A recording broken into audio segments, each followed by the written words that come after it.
दें।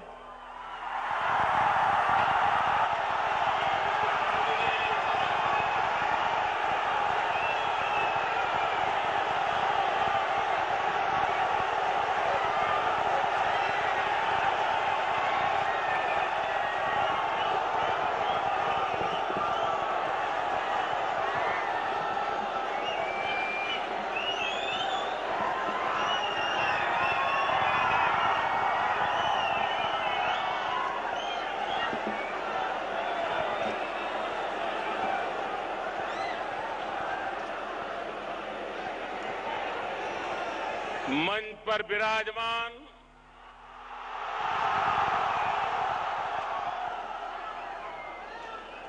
बिहार प्रदेश के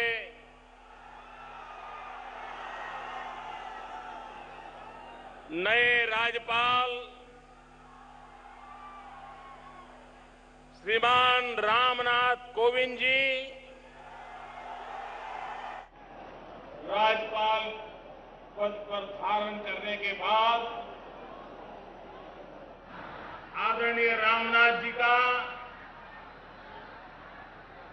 पटना के बाहर यह पहला सार्वजनिक कार्यक्रम आरा में हो रहा।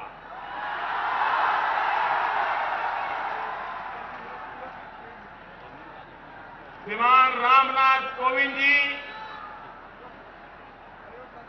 जीवन भर दलित, पीड़ित, शोषित, वंचित, उपेक्षित, पिछड़े, अति पिछड़े उनके कल्याण के लिए वो अपना जीवन खपा चुके। पूरा जीवन समाज के ऐसे पीड़ित और शोषितों के लिए जिन्होंने अपना जीवन खपा दिया, ऐसे श्रीमान रामनाथ कोविंद जी आज राज्यपाल के रूप में बिहार की जनता की सेवा के लिए हमें उपलब्ध हुए हैं। मैं सार्वजनिक रूप से आपका हृदय से स्वागत करता हूं, आपका अभिनंदन करता हूं। मंच पर विराजमान मंत्री परिषद के मेरे साथी और जिन्होंने भारत के कोने कोने में उत्तम से उत्तम रास्ते बनाने का ठान लिया है, और नितिन गडकरी जी वो व्यक्ति हैं जब महाराष्ट्र में सरकार में मंत्री के रूप में बैठे थे, उनकी पहचान बन गई थी फ्लाईओवर मिनिस्टर, फ्लाईओवर मिनिस्टर। पूरे महाराष्ट्र में उन्होंने रास्तों की ऐसी जाल बिछा दी थी। आधुनिक फ्लाईओवर का कंसेप्ट श्रीमान नितिन जी लाए थे। आज वे बिहार के कोने कोने को हिंदुस्तान के हर कोने से जोड़ने के लिए रास्तों की योजना लेकर के आए।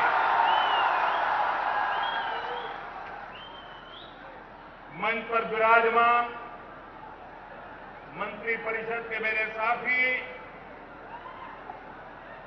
श्रीमान रामविलास पासवान जी,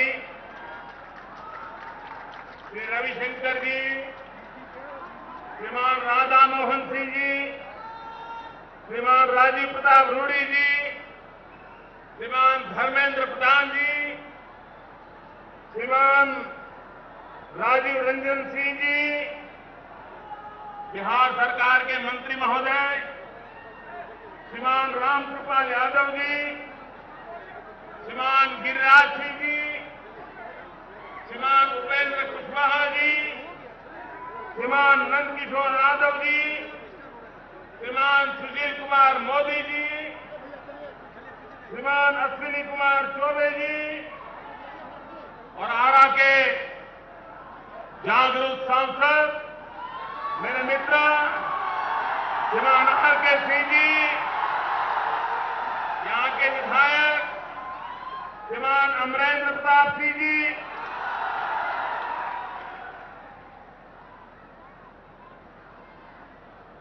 रउरा सब लोग के हमार प्रणाम।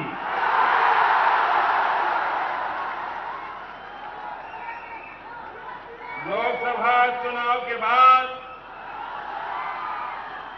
हम भोजपुर आयल बानी।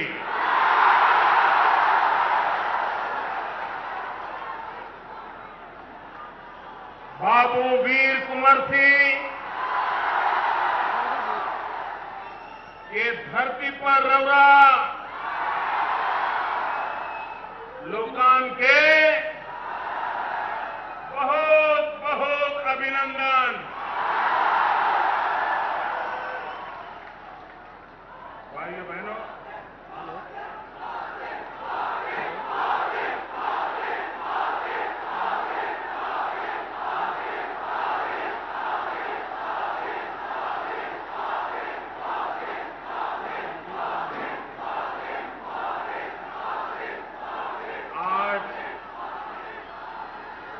बहुत ही जल्द सवेरे सवेरे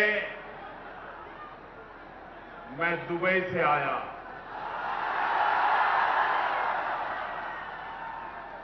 और अब आपके पास पहुंच गया। मेरे जो कार्यक्रम बनाते हैं वो मुझे समझा रहे थे कि साहब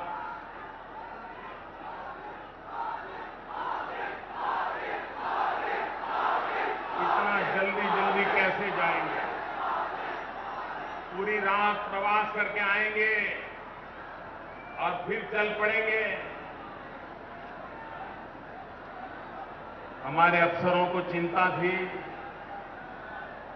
लेकिन आपने पुकारा, हम चले आए।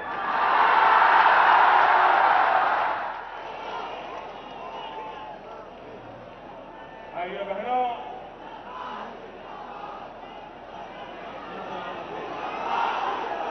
ये सरकार का कार्यक्रम है और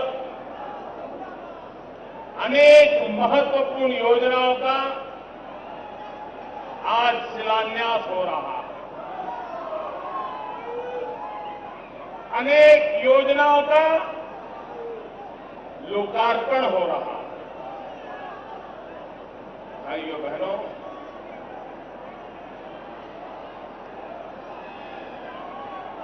स्किल डेवलपमेंट की बात हो,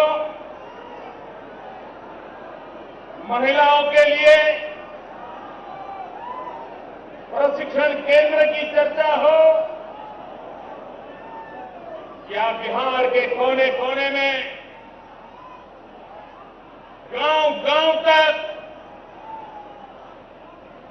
रास्तों की जाल बिछाने का काम हो, आज ऐसे कामों का शिलान्यास हो रहा है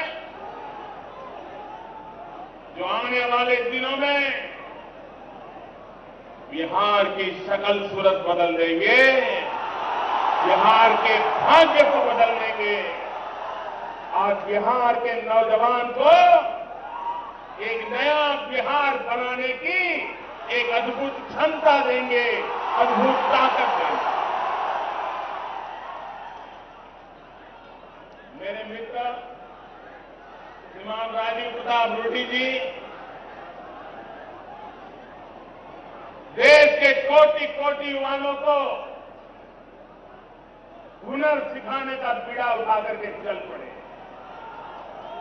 मैं आज उनको अभिनंदन करता हूं। उन्होंने पूरे देश का तो एक खाता बनाया ही है, लेकिन आज उन्होंने बिहार में जो इतनी बड़ी तादाद में नौजवान है, उनको हुनर कैसे सिखाया जाए, स्किल डेवलपमेंट कैसे किया जाए, रोजी रोटी के लिए सक्षम कैसे बनाया जाए, इसका पूरा खाका एक किताब बना करके आपके सामने प्रस्तुत कर दिया। भाइयों बहनों, आने वाले दिनों में स्किल डेवलपमेंट किस प्रकार से देश का भाग्य बदलने वाला है। और दिल्ली में जो सरकार है ना, वो टुकड़ों में नहीं तोड़ती,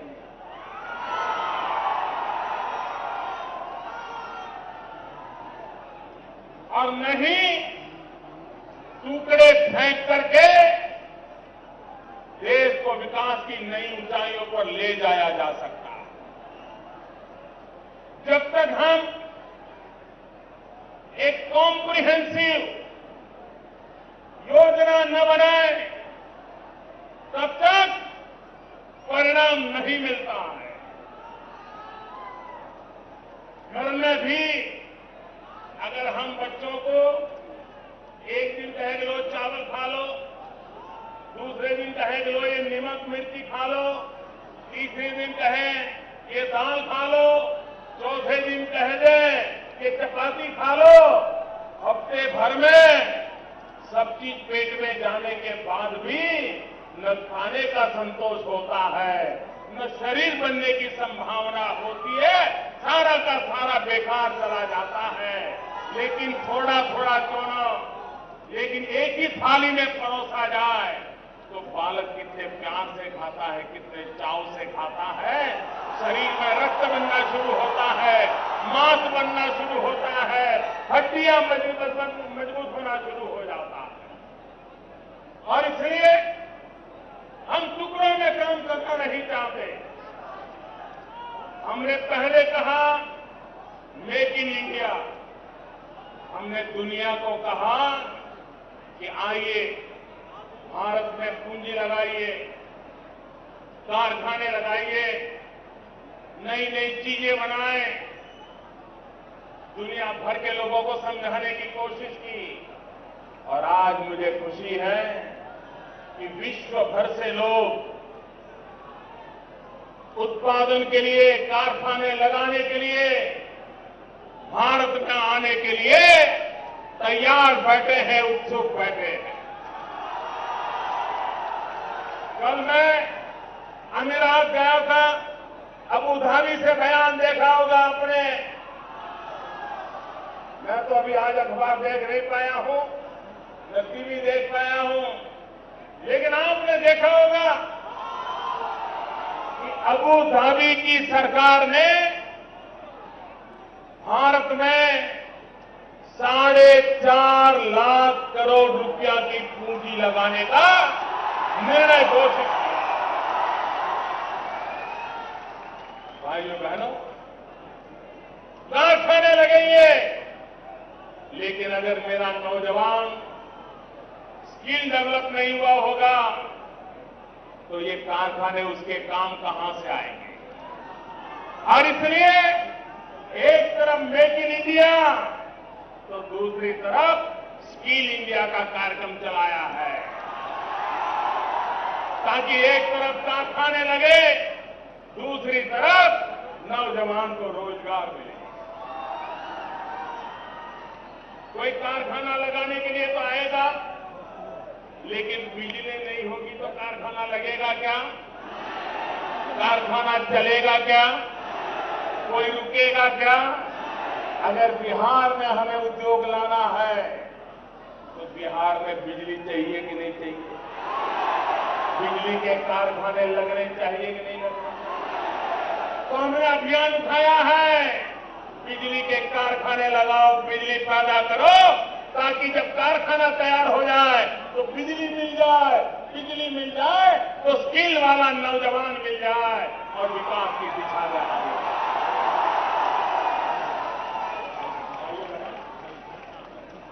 अभी 15 अगस्त को लाल किले की प्राची से हमने कहा था startup India, stand up India. अभी हमारे देश में ये शब्द ऊपर की सतह पर ही उपयोग परिचित है, नीचे तक परिचित नहीं। भाइयों बहनों, हमारे हर गांव में 5-10 तो ऐसे नौजवान होते हैं कि जो कुछ कर दिखाने का माजा रखते हैं, करने की ताकत रखते हैं, लेकिन उनको अवसर नहीं मिलता। वो भी सोचते हैं कि मैं भी एक छोटा कारखाना क्यों ना लगाऊं, मैं भी छोटी फैक्ट्री क्यों ना लगाऊं। भले मेरी फैक्ट्री में 10 लोग, 15 लोग, 50 लोग काम नहीं करते होंगे, 2 लोगों को लगाऊंगा, लेकिन मैं काम शुरू करना चाहता हूं। इसे स्टार्टअप कहते हैं। हर एक व्यक्ति 2-4 लोगों को रोजगार दे सकता है, नई चीजों का निर्माण कर सकता है और अपने इलाके की उपयोगिता को पूरी कर सकता है। हमने आने वाले दिनों में स्टार्टअप के लिए एक बड़ी योजना पूरे देश में लगाने का निर्णय किया। लेकिन मैंने पूरे देश में आर्थिक मदद करने वाली बैंकों, फाइनेंशियल इंस्टीट्यूट हिंदुस्तान के नौजवानों को स्टार्टअप के लिए मदद करें, ये तो कहा ही है, लेकिन साथ साथ मैंने एक विशेष बात कही है कि आप हर बैंक में से 50 नौजवानों को दे, 100 नौजवान को दे, 25 नौजवान को दे, जो भी कर सकते हैं करें, लेकिन हर बैंक कम से कम अपनी एक बैंक के पैसों से एक दलित पीड़ित को स्टार्टअप के लिए पैसे दें, उसको उद्योगकार बनाएं और एक मेरा दलित मां का बेटा, एक मेरा आदिवासी मां का बेटा अगर छोटा सा भी एक कारखाना लगा देता है, 1-2 लोगों को रोजगार देता है, तो मेरे पिछड़े हुए भाइयों को फिर कभी भी किसी की सूरत देखने के लिए जाना नहीं पड़ेगा। और इसलिए भाइयों बहनों, सिर्फ स्किल डेवलपमेंट नहीं, एक संपूर्ण चक्र उसको लेकर के हम काम कर रहे हैं। आपने देखा होगा आजादी के 60 साल से भी अधिक समय हो गया, 70 साल पर आने पर के हम दरवाजे पर दस्तक देने वाले हैं। हमने कृषि विकास, ज्यादा अन्न कैसे पैदा हो, ज्यादा अन्न कैसे उपजाऊ करें, इस विषय की तो चर्चा बहुत की, लेकिन मेरे किसान का हाल क्या है, इस पर तो कभी सोचा नहीं। कृषि की तो चिंता की, किसान छूट गया। मुझे बताइए भाइयों बहनों, किसान का कल्याण किए बिना कृषि का कल्याण हो सकता है? कृषि के कल्याण के बिना किसान का कल्याण हो सकता है? दोनों का होना चाहिए कि नहीं होना चाहिए? आजादी के कितने सालों के बाद पहली बार हमारी सरकार ने फैसला किया है, और यही बिहार की धरती के सपूत श्रीमान राधा मोहन सिंह जी के नेतृत्व में हम एक नया अभियान आरंभ करने जा रहे हैं, जिसमें कृषि का तो कल्याण हो, किसान का भी कल्याण हो। और इसलिए कृषि और किसान कल्याण इस रूप से अब नया विभाग काम करेगा। मैं मानता हूं देश भर के किसानों के लिए आजादी के बाद इतनी उत्तम खबर इससे पहले कभी नहीं आई। भाइयों बहनों, मैं पिछले दिनों बिहार आया था और मैंने कहा था कि बिहार की गिनती बीमारू राज्य में होती है, उसको हमें बाहर निकालना है। तो यहां के हमारे मुख्यमंत्री जी बहुत नाराज हो गए।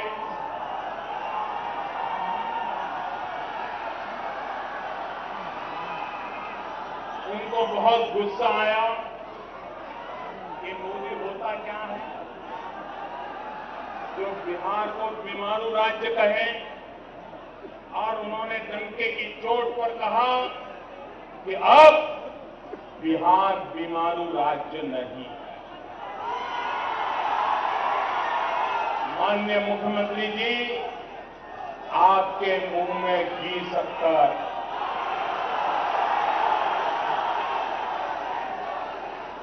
मैं आपकी इस बात को स्वीकार करता हूं, और अगर बिहार बीमारू से बाहर आ गया है तो सबसे ज्यादा खुशी मुझे होगी, पूरे हिंदुस्तान को होगी।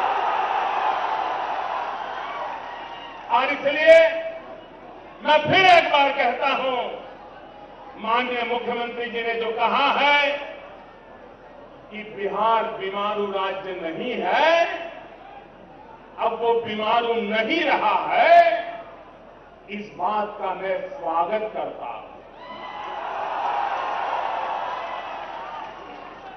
मेरे बिहार के भाइयों बहनों,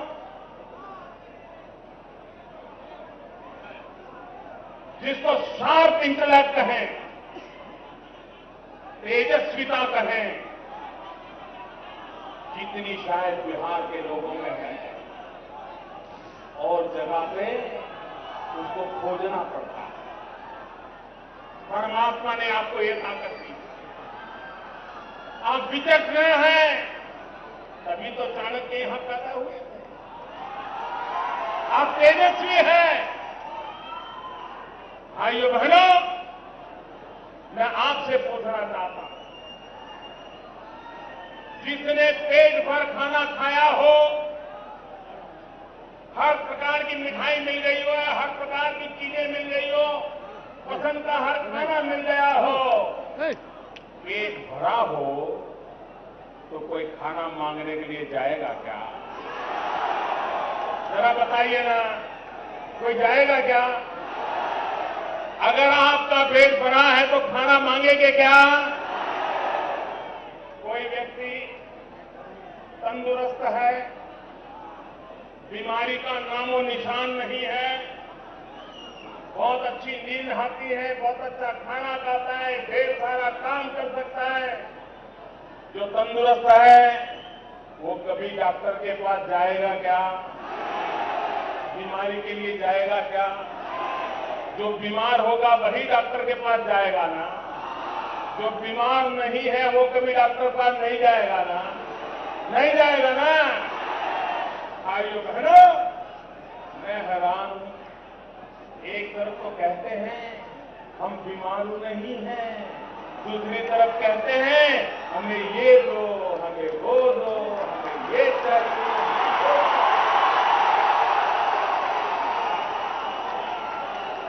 बिहार की जनता तय करे, बिहार की जनता तय करे।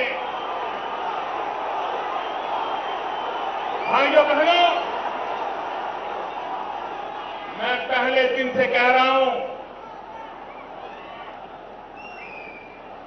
अगर हिंदुस्तान को आगे बढ़ना है तो सिर्फ हिंदुस्तान के पश्चिमी राज्यों के विकास से देश आगे नहीं बढ़ सकता। देश को आगे बढ़ना है तो हिंदुस्तान के पूर्वी इलाकों को आगे बढ़ाना ही होगा।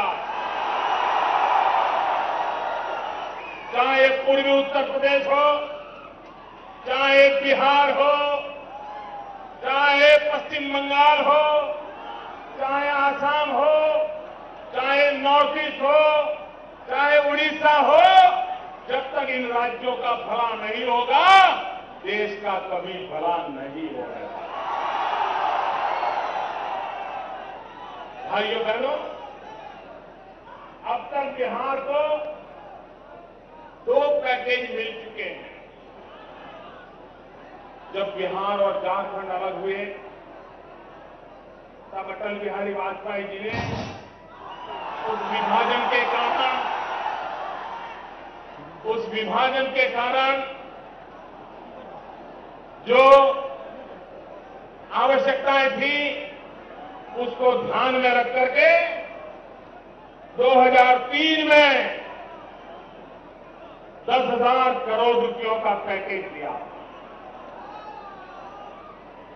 लेकिन भाइयों बहनों, बाद में दिल्ली में सरकार बदल गई, हालात बदल गए और ये मुझे ऐसा सत्य कहना पड़ रहा है, ऐसा कड़वा सत्य कहना पड़ रहा है जो बिहार के लोगों को जानना जरूरी है। अटल बिहारी वाजपेयी जी ने जो 10,000 करोड़ रुपयों का पैकेज घोषित किया था, 2013 तक 10,000 करोड़ रुपयों का खर्चा भी बिहार नहीं कर पाया। 1,000 करोड़ रुपया उसमें बच गया था, सिर्फ 9,000 करोड़ का खर्चा कर पाए। उसके बाद पिछले कुछ समय के पहले बिहार के अंदर एक राजनीतिक तूफान खड़ा हो गया। क्या हुआ उसकी बात मैं कहना नहीं चाहता हूं।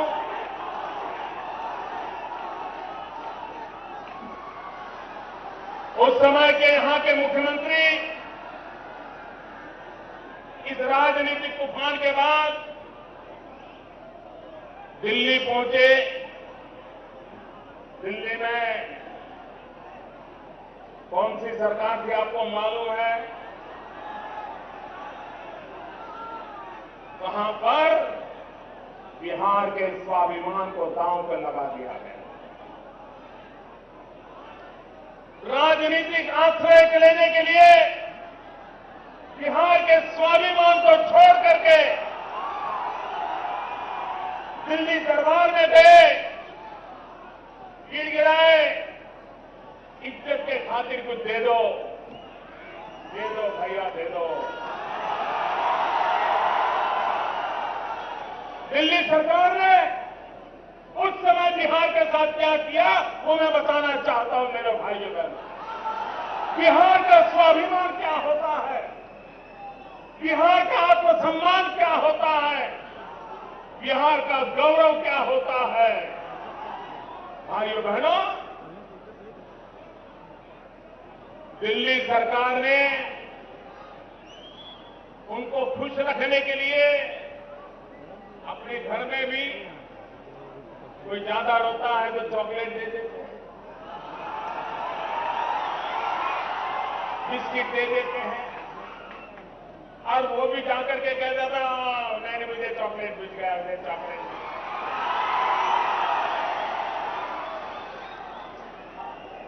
दिल्ली सरकार ने इतने बड़े बिहार के स्वाभिमान के साथ खिलवाड़ किया और क्या दिया?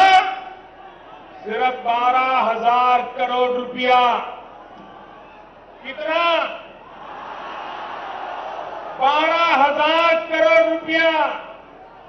उसमें भी 1,000 करोड़ रुपया जो अटल जी के समय के लटके पड़े थे वो भी जोड़ दिया। मतलब दिया सिर्फ 11,000 करोड़। और वो भी दिया नहीं, कागज पे पकड़ा दिया गया। लो भाइयों बहनों, ये हिसाब ये सरकार का कार्यक्रम है। जनता जनार्दन को देना मेरा दायित्व बनता है। मुझे कहना चाहिए कि नहीं कहना चाहिए? आपके हक की बात आपको बतानी चाहिए कि नहीं बतानी चाहिए? सत्य लोगों के सामने रखना चाहिए कि नहीं रखना चाहिए? 1,000 अटल जी वाले, 11,000 उनके, 12,000 करोड़ की घोषणा हुई। और मुझे दुख के साथ कहना पड़ रहा है कि इसमें से अब तक सिर्फ 4,000 करोड़ रुपया खर्च हुआ। 12,000 में से कितना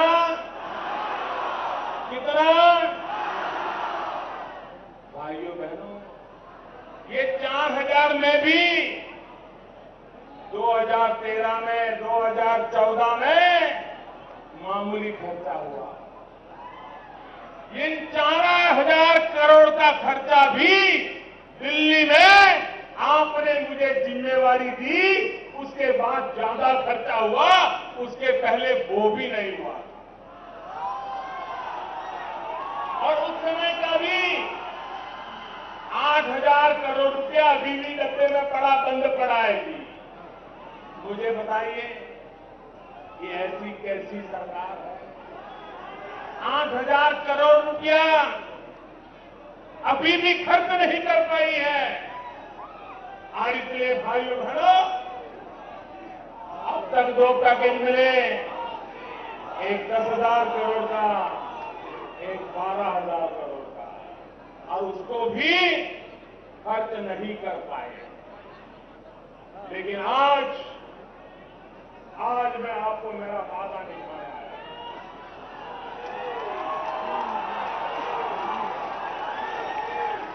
जब मैं लोकसभा के चुनाव में आया था, तब मैंने वादा किया था कि बिहार को 50,000 करोड़ रुपए का पैकेज दिया जाए।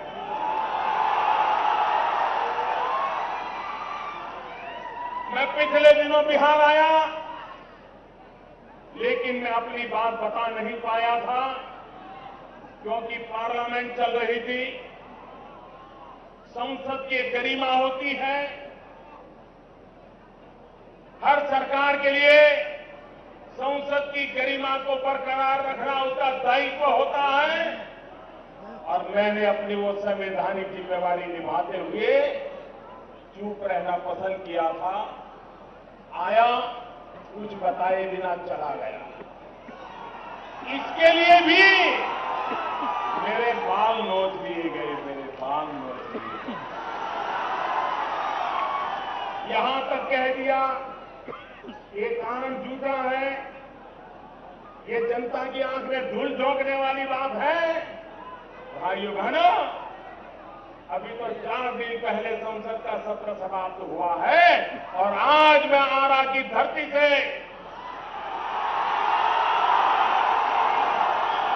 बिहार की जनता को मैं अपना वो वादा पूरा करने आया।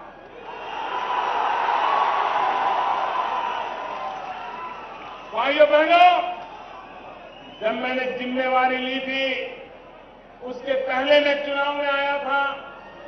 दिल्ली के कारोबार का मुझे पता नहीं था, बारीकियां मुझे मालूम नहीं थी, लेकिन मैंने आकर के बारीकियों को देखा।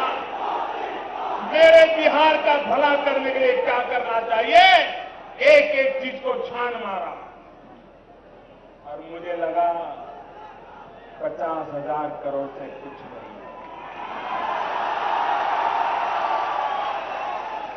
और आज मेरे बिहार के भाइयों बहनों, आज मैं आरा की धरती से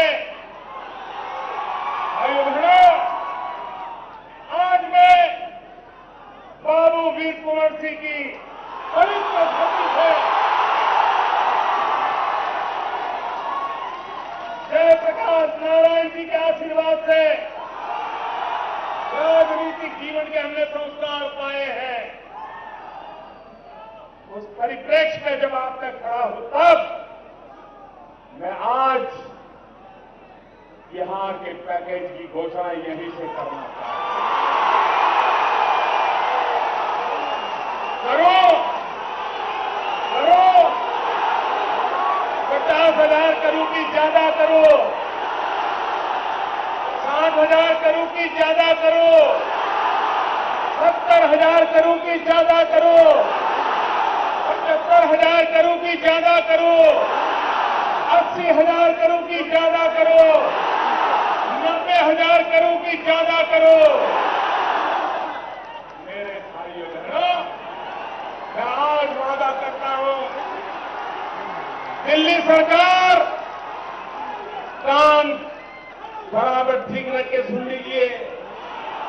दिल्ली सरकार 1.25 करोड़ रुपए का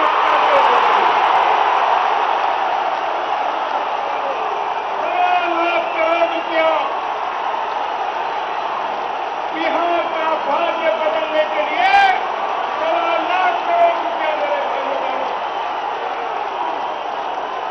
मैं आपका मुझे देख रहा हूं, हर कोई खड़ा हो गया है।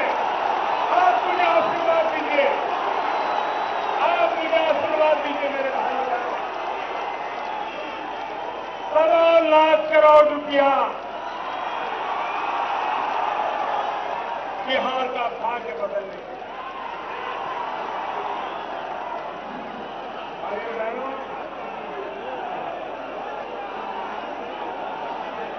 बात यहीं पर रुकेगी नहीं।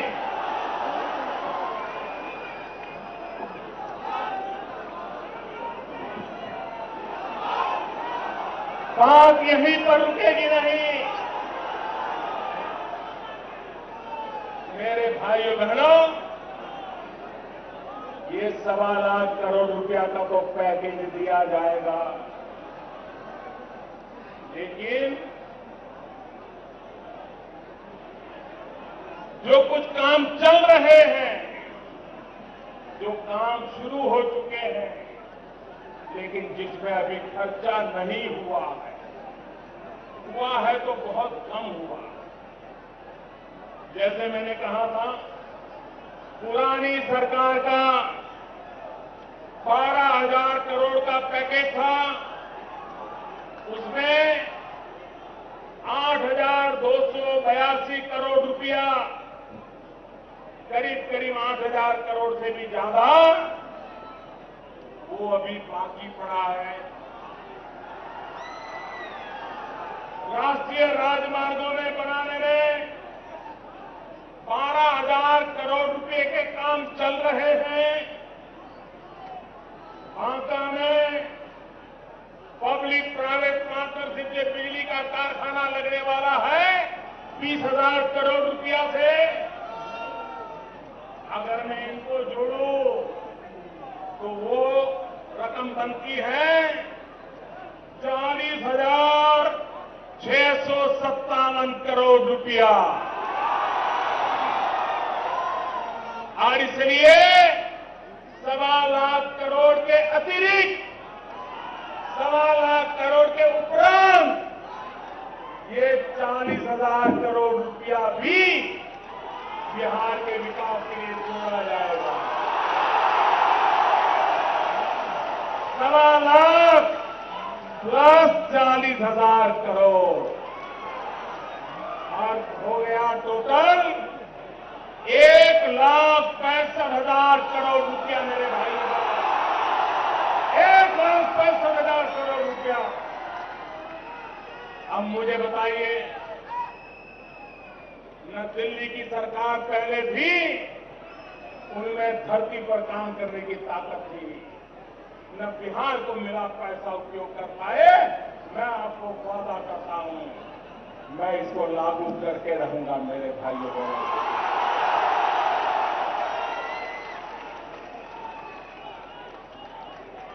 भाइयों बहनों, हमारे देश को अगर समस्याओं से मुक्त करना है तो विकास के रास्ते से ही किया जा सकता है। नौजवान को रोजगार देना है तो विकास से ही मिलेगा। किसान का भला करना है तो विकास से होगा। गांव का भला करना है विकास से होगा। हमारे देश से गरीबी से मुक्ति करनी है तो विकास से ही होगा। और इसलिए मेरे भाइयों बहनों, विकास के लिए बिहार को एक नई ताकत मिले, बिहार विकास की नई ऊंचाइयों को पार करे, पूर्वी हिंदुस्तान को आगे बढ़ाने में बिहार एक अहम भूमिका निभाए। इसलिए पुरानों में से 40,000 करोड़ और नए में से 1.25 करोड़, 1,65,000 करोड़ रुपया आज आपके चरणों में घोषित करते हुए मुझे आनंद होता है। बहुत बहुत धन्यवाद। पूरी मुट्ठी से तन करके ताकत जोरों में होनी चाहिए। होनी चाहिए कि नहीं होनी चाहिए? भारत माता की, भारत माता की, भारत माता की। बहुत बहुत धन्यवाद।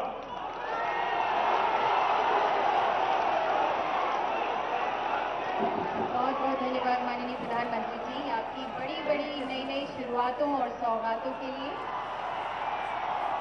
भोजपुर की वीरभूमि की इन मधुर यादों को इस वक्त की बड़ी खबर आपको बता दें, प्रधानमंत्री नरेंद्र मोदी ने बिहार की जनता को बड़ा तोहफा दिया है। 1.25 लाख करोड़ का विशेष पैकेज का ऐलान किया गया है बिहार के लिए। 1.25 लाख करोड़ रुपए के विशेष पैकेज बिहार को दिया जाएगा। नीतीश के पास बचे हुए 8,228 करोड़ इसमें शामिल नहीं, माफ कीजिएगा 8,282 करोड़ इसमें शामिल नहीं। ये बात साफ की गई प्रधानमंत्री नरेंद्र मोदी की तरफ से। सीधे निशाने पर लिया बिहार के मुख्यमंत्री नीतीश कुमार को प्रधानमंत्री नरेंद्र मोदी ने आरा में अपने इस संबोधन के दौरान। उन्होंने यह भी कहा कि 12,000 करोड़ के काम चल रहे हैं, साथ ही 20,000 करोड़ की बिजली का कारखाना जो है वो अलग से है। 1.25 लाख करोड़ का स्पेशल पैकेज बिहार को दिया गया है। साथ ही 40,000 करोड़ की जो दूसरी परियोजनाएं चलती हैं वो जस की तस चलेंगी। मतलब कुल मिलाकर 1,65,000 करोड़ का बिहार के लोगों को ये बड़ा तोहफा प्रधानमंत्री नरेंद्र मोदी ने अब से कुछ ही देर पहले आरा में मंच से इसका ऐलान किया। तो 1.25 लाख करोड़ रुपए का विशेष पैकेज का ऐलान प्रधानमंत्री नरेंद्र मोदी की तरफ से किया गया है।